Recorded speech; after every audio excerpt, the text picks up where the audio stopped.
Tunapenda kumshukuru Mungu sana kwa ajili ya siku ya leo. Mimi naitwa mchungaji Philip David, ni mchungaji kiongozi wa kanisa la Calvary Temple Arusha, na tuko hapa kuambia mji wa Arusha ya kwamba Arusha hii ni zamu yetu. Mungu ametutembelea na tunaamini ya kwamba tutakuwa na weekend ya pekee ambayo haijawahi kutokea katika mji wa Arusha. Ni kipindi ambacho tunaamini uwepo wa Mungu na nguvu za Mungu zipo kwa namna ya ajabu. Kwa wale ambao ni Wakristo, mnafahamu ya kwamba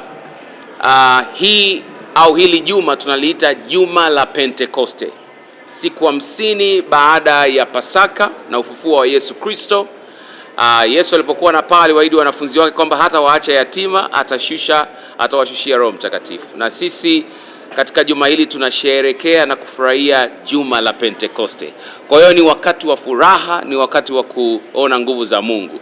Na tukasema katika kipindi kama hiki tusifurahi wenyewe, tufurahi na mji mzima wa Arusha. Na kwa jinsi hiyo tukasema tutengeneze sherehe za kumfurahia Bwana, na wakati tulipokuwa tukifikiri kufanya hilo, Bwana akatujalia kwa neema yake kumpata mwinjilisti wa kimataifa ambaye anahubiri mikutano mikubwa duniani, mikutano ya watu 100,000, watu 10,000 kwa maelfu ya watu. Nyewe wengine nafikiri mmewahi kuona mikutano yake ambayo alifanya huko Kigoma na sehemu zingine, watu wengi sana.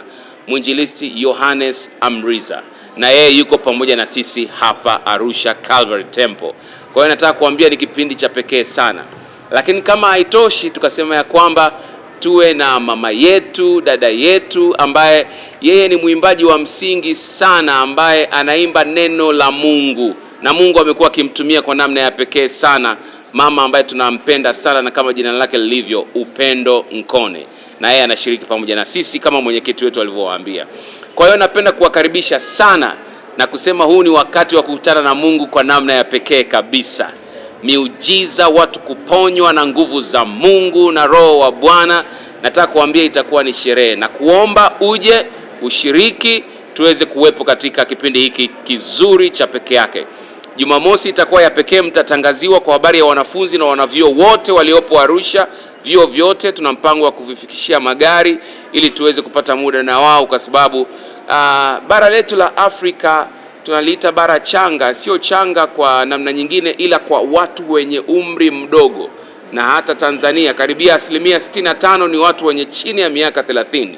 Kwa hiyo tumesema ya kwamba tusiwaache vijana wetu katika majira kama haya wapokee neno la Mungu likapate kuweza kuyainua maisha yao. Nawashukuru sana waandishi wa habari, asanteni sana kwa kuja, asanteni kwa kushiriki na sisi na kufanya jambo hili liweze kutokea. Tunaamini ya kwamba itakuwa ni kipindi cha pekee. Asante sana.